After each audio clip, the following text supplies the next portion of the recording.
Hello, and welcome to this week's episode of Vessel and Voice Podcast. I'm your host, Kim Charlson. This week, we're talking all about money. It's such a hot button topic, and I think you're going to be really interested in this episode. So let's get into it.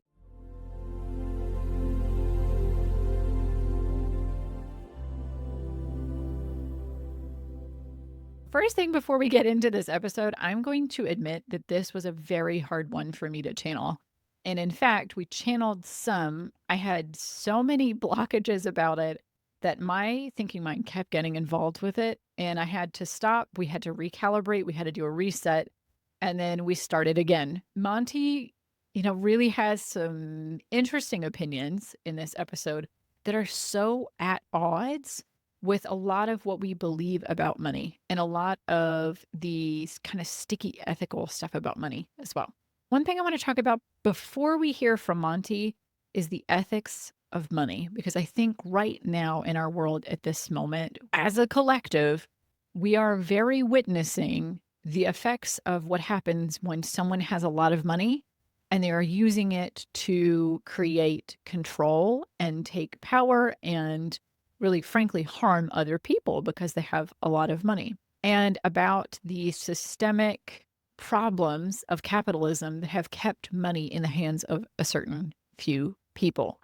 That is a reality that I feel like spirituality on the whole has a tendency to not acknowledge, that our human society has created systems in which there are certain people that just get more money, that have access to those opportunities to get more of it, that are able to be in beneficial positions from the structures that have been created.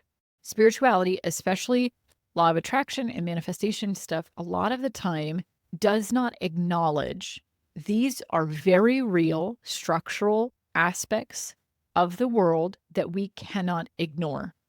There is a big part of me that's like, well, but if you're just in the right energy, then you could be wealthy. If you have the right energy, it doesn't matter. But is that really true? Because what we actually see in practice is there are people who have great energy. I've personally met some people who are phenomenal energetic people that have a really good energetic capacity, that are giving, that are all these things that we would think, well, spirituality really prides people on these.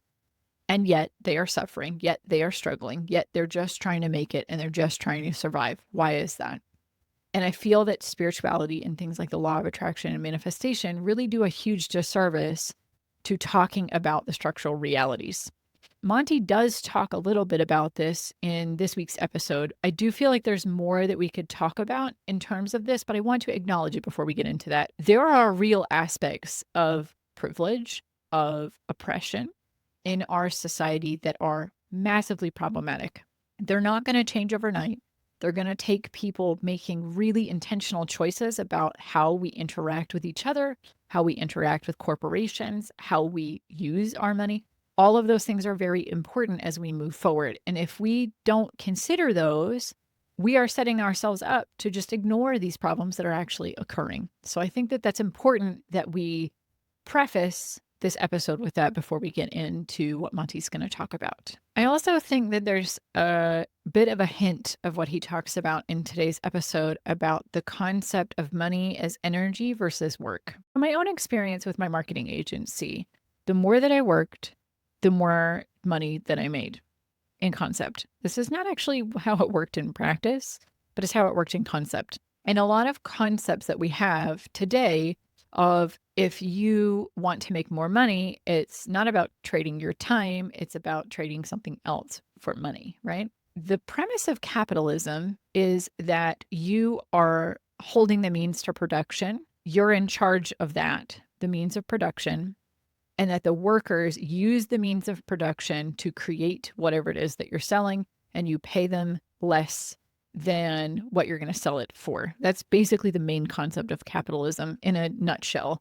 That's an oversimplification, but how you can get wealthy in a capitalistic society is you have to have the means of production, and then the worker is the one doing the job. And that is absolutely how my marketing agency was structured. It was structured how very many marketing agencies were structured. I owned the agency. I had workers that did the work. And then the clients came in because they came into my agency and they wouldn't have access to the clients unless they worked for me. And that they got to basically work for me, get paid, and I charge the client more. That's how most businesses are set up at this point. That's a very capitalistic perspective, right? Of, well, it's my company, I own it, you work for me, I pay you some money, but I make more. I struggled with that a lot and still do, and have been contemplating, okay, like how can we make things like this not be capitalistic?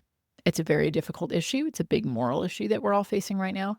But I think one of the important keys that Monty is talking about here in today's podcast episode is that effort and work and physical toil and physical manifestation has been the way for a very long time that we traded that sort of physical toil, physical work in exchange for money. Capitalism is built on that in many ways. And we're getting to the point now where machines are replacing that physical labor.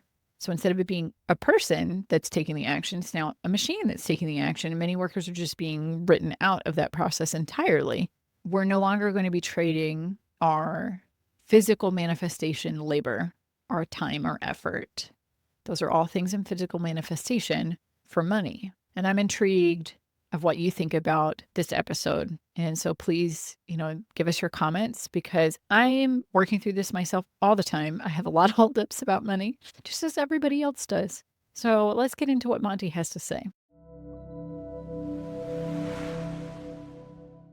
Humans need to understand that the nature of money really is one of energy.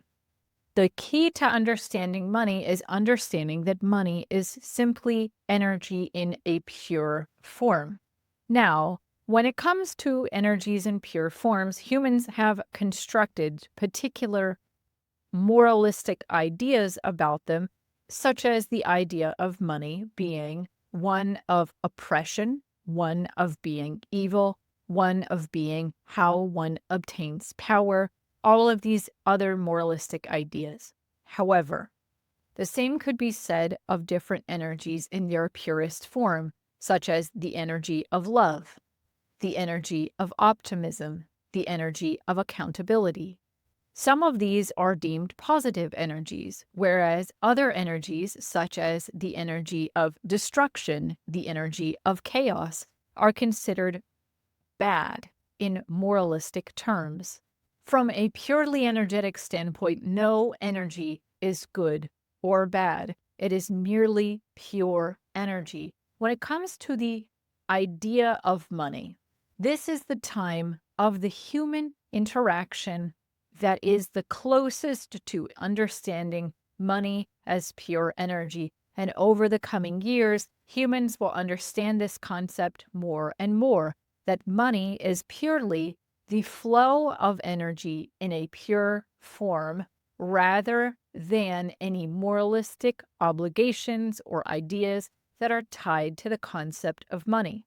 In its purest form, money is merely energy that is flowing from one place to another, and money takes on whatever aspect you give to it as such because it is pure energy. It is not a particular type of energy, but energy in a pure format completely, just moving from one place to another. Understanding this about money will help you understand how to work better with money, and we will speak on that first before we talk about the structural realities of living in physical manifestation that many see that are impacting their ability to get more money or the inequities that humanity is facing. First, however, we must understand how money works. Money, as we have said, is purely the transfer of energy from one place to another.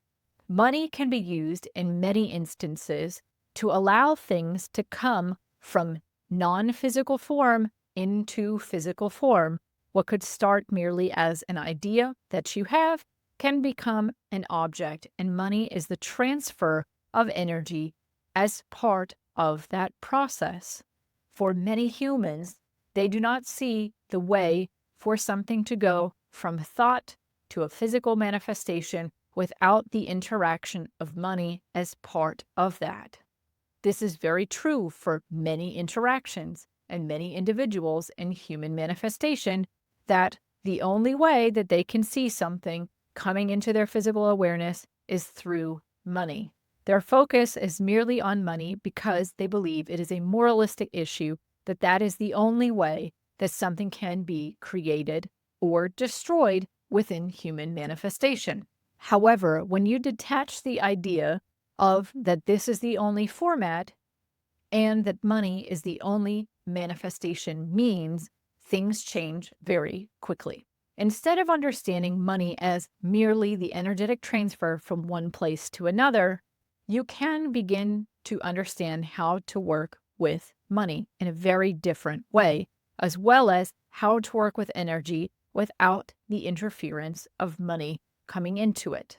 For example, say you wish to have a particular experience in your life. You could earn money, take that money, and trade it for that experience.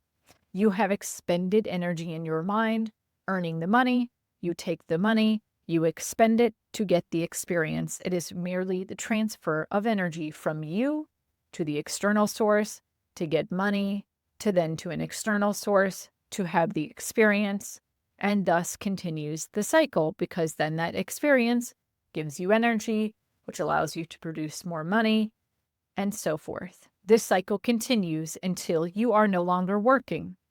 There is also the concept of, for some of the time that you are working, you take the money, you save that energy, you save that money for later, so that way, later on in your life, you are able to use that energy, use that money to get the things and resources that you need in your life. If instead you take money out of the equation, you can get to the things that you want much more quickly. Understanding money is a mechanism, but it is not the only way that you can bring things into physical manifestation. For example, in our experience that you wish and desire to have, instead of trading your energy for money, trading the money for the experience, you can merely go from your energy to the experience in a direct route. What this could look like is that you get to use your energy in a way that allows you to obtain the experience for free, such as winning a trip. There are many different ways that you could creatively come up with for how you can get what you desire in your life without the transference of money being part of it. However, this is reliant upon so many different things that humans are yet incapable of understanding. So rather, it is important to understand how you can trade your energy for money, take the money to obtain things in material, goods, and reality, and then be able to benefit from them. Money is merely the transfer of your energy through different intermediaries to be able to obtain something in physical reality at some point. What is important to understand is that your ability to transfer energy is what determines what you will be able to obtain through the means of taking energy and making it physical in physical manifestation, one way or another, whether it is merely an experience or an object. It does not matter how it shows up, but if you are experiencing it in physical reality, in the world around you, that is what we mean when we say it is in physical manifestation. What is required is that you have the energetic capacity that you can trade your energy to create something in physical manifestation when you go through the act of using money. Your energy needs to be traded for money, which then is traded for goods. Your energetic capacity needs to be in a format such as it is not draining to you individually, that your energy is still sustained when you trade some energy for money. What that is constructed through is first an understanding that your energetic capacity needs to be at a certain level. The more that you can expand your energetic capacity, the more that you can bring energy into your energy envelope and allow it to transfer through, the more you will be able to bring more of that energy through and be able to obtain more energy. The more that you are able to hold energy in your space, the more that you are able to hold money. These are in tandem. Those who have copious amounts of wealth also have the ability to have copious amounts of energy. Those are together. Now, just as money can take any form in terms of how you use it, whether it is for oppression, control, freedom, equality, it does not matter. Just in the same way as that energy and energetic capacity are not the same. Energetic capacity could be that you are very, very good at holding a lot of chaos, creating a lot of chaos. It does not matter. That is merely the difference between intention, how your energy shows up, and energetic capacity. So, to increase the amount of money that you can obtain, you must have a higher energetic capacity. The more energetic capacity you have, the more that you can trade energy for money, which will give you more money. Now, it is the difference between understanding that energy is work. These are also not equal. Energy can create work, yes. However, individuals that are very good at making money are not trading time or effort. They are trading energy. This is different. They are trading presence. This is different. They are trading ideas. This is different. All of these allow you to have a higher energetic capacity. The higher energetic capacity that you have, the less that you are toiling and working using your physical manifestation. Now, society has decided that physical manifestation toil is less equal to energetic capacity. This is something that humanity has arrived at. And so, therefore, there has been the idea that trading presence, ideas, the non-physical, for copious amounts of money is more admirable and so therefore produces better results. That is an idea from humanity that does not function that way in non-physical form always. However, this is what works in human manifestation at this time. So, as you are able to expand your energetic capacity, you will be able to expand the amount of money that you can have flowing through you and be able to hold at the same time, while also maintaining the energetic capacity that you need to be able to live your life. Then you can trade this energy that is now held in money and be able to do with it what you wish in physical manifestation. The important thing, as we have alluded to, is also the ability to understand the intention of the energy you are working with, as energetic capacity is not the same as intention or the type of energy. So, as such, energy of money is purely energy. It is not one particular format, but it can be turned into a particular format depending on your intention. For example, you may wish to buy things or interact with other people through monetary means that allow you to set the intention of your energy to be something that you see as positive, to create the change in physical manifestation that you want it to. Or you could instead use energy to do the things that you believe are more beneficial but may be harmful to others. This is the intention of the energy, and what you have to understand about money is that it is purely energy. The more energetic capacity you can hold, the more energy and therefore more money you can hold. But how money works for you is merely set by intention.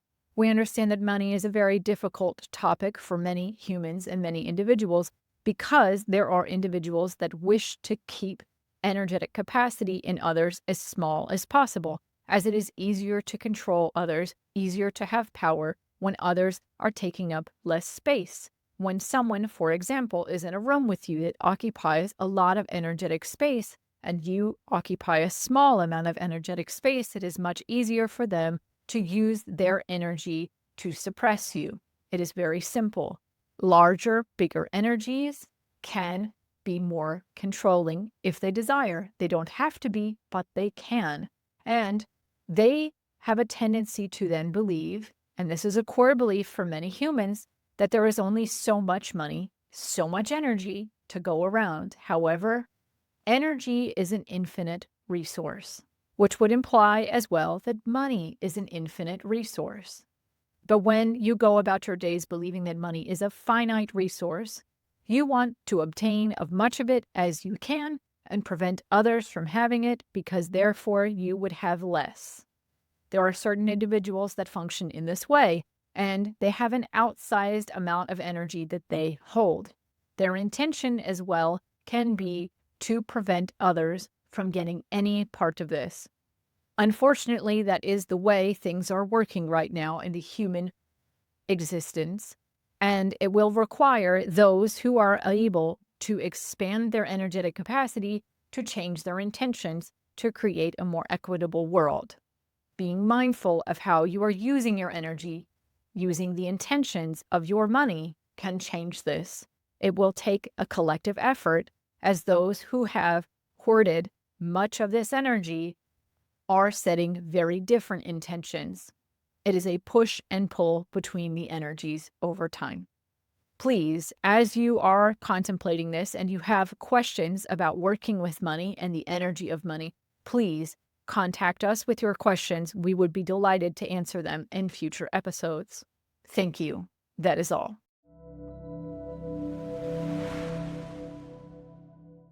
I love that Monty made sure to acknowledge some of the structural realities while introducing this main concept of money as energy.